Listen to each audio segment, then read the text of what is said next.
Option देखते हैं. At the interface between two materials having the refractive index n1 and n2, the critical angle for reflection of an EM wave is theta 1c.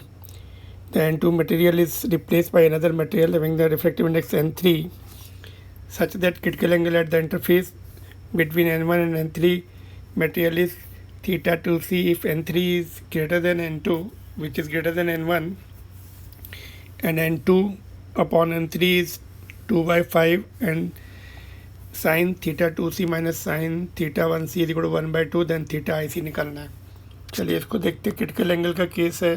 Formula क्या होता है critical angle का? What is the formula for critical angle? Sine ic. चलिए लिखते हैं यहाँ पर. ये तो 90 हो जाता है, इसमें ऐसे रह जाएगी, ऐसे यहाँ भी ऐसे जाएगी, 90 हो जाएगा. तो रिलेशन बनाते हैं n1 sine theta 1 IC is equal to n2 sine theta 90. Next law use कर रहे हैं.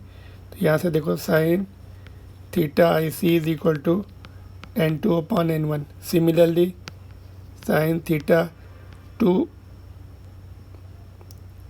2c, वो IC नहीं 1c है इनफैक्ट, तो 1c और ये 2c, n3 बाई n1 हो जाएगा. ठीक है.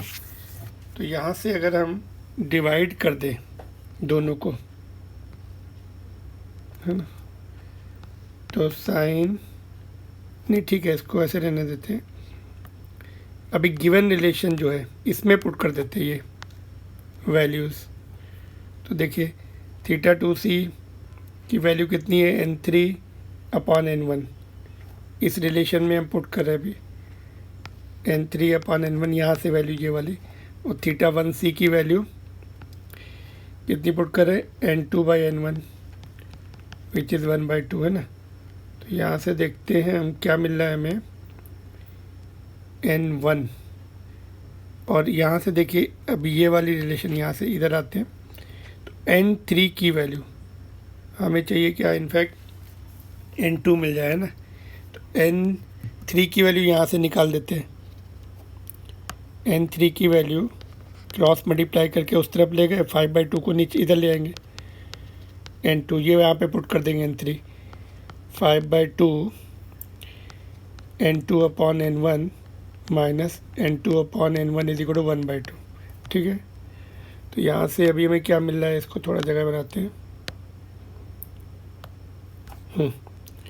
यहाँ से अभी हमें क्या मिल रहा है, 5 बाई 2 में से अभी n2 बाई n1 तो कॉमन ले लो, यहाँ पे क्या बचेगा? 5 by 2 minus 1 is equal to 1 by 2. तो यहाँ से देखिए n2 अपॉन n1 एलसीएम ले लिया हमने, 3 बाई 2 आ गया, ये 1 बाई 2 तो कैंसिल है. तो यहाँ से n2 by n1 is equal to 1 by 3 मिल गया, है ना.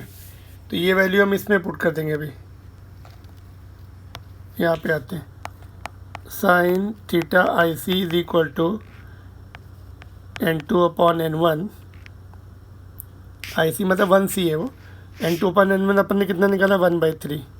तो therefore theta 1c is equal to sine inverse of, यहाँ से देखिए n1 भी है ना, नहीं, theta 1c is equal to 1 by 3 आ गया ना. तो n2 अपॉन n1 1 बाई 3 आया साइन. तो n1 इज मिसिंग ईयर, है ना. तो फोर्थ हम क्लोज ऑप्शंस जो है फोर्थ को मार्क कर रहे हैं, बिकॉज 1 बाई 3 वही दिख रहा है हमें, 2 बाकी में नहीं दिख रहा है. n1 शुड हैव बीन, यहाँ पे तो n1 तो इनफैक्ट इधर n1 बाई n2 की वैल्यू निकाली, देखो हम लोगों ने, एंड 1 बाई 3 आ गई. तो एज इट इज़ पुट करेंगे हम यहाँ पर, है ना. तो it is coming sine inverse 1 by 3. None of the option is matching, but you can mark the close option. Fourth option match mark कर सकते हैं, but it is also not matching with the our solution. All right.